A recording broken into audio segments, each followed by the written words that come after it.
Ulipo katika taifa hili la Kenya.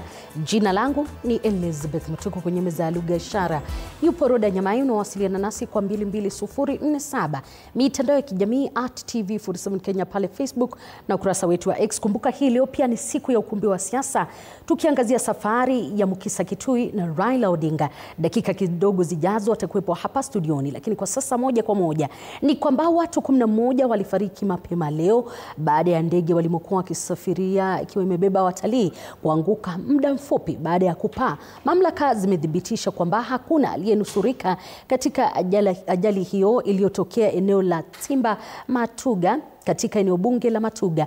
Mike Kagongo anaripoti jinsi ajali hiyo ilivyotokea. Majira ya asubuhi hii leo, wakazi wa Timba Matuga walishtuliwa na mlipuko mkubwa, na muda mfupi baadaye moshi mzito ukaonekana ukipaa kutoka kwenye eneo la msitu jirani. Kwa mujibu wa mamlaka ya usafiri wa anga nchini KCAA, ndege hiyo yenye nambari ya usajili 5YCCA ilikuwa imetoka uwanja wa ndege wa Diani ikielekea Kichwa Tembo, Masai Mara, kabla ya kuanguka katika mazingira ambayo bado hayajabainika. Tulipofika pale tukaona ni moto tu unawaka, tukajaribu kuzunguka sehemu zote. Tumepata wenzetu nyama zao ziko juu ya miti. Kilichotokea paka ikalipua ndege siwezi hadithi tena. Waziri wa uchukuzi Davis Chirchir amedhibitisha kwamba watu wote 11 wakiwemo watalii 10 na rubani Mkenya mmoja walifariki kwenye ajali hiyo.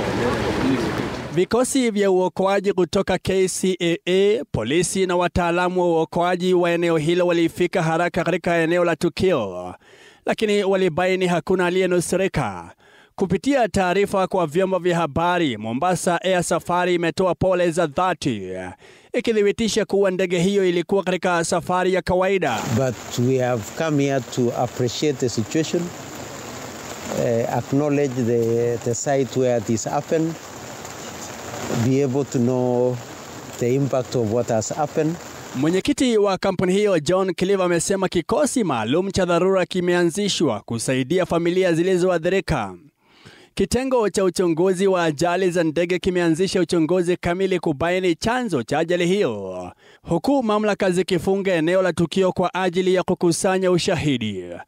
Wakati huo huo, kituo maalum cha usaidizi kwa familia kimeanzishwa kutoa ushauri na msaada wa kisaikolojia kwa jamaa na waathiriwa. Mamlaka zinasema ripoti kamili kuhusu chanzo cha ajali hiyo itatolewa baada ya uchunguzi kukamilika. Ajali hii inaongeza idadi ya visa vya ndege ndogo kuanguka nchini.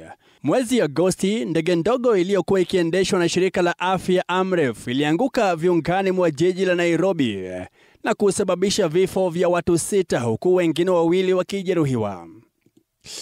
Mike Kagongo, TV47, Nairobi.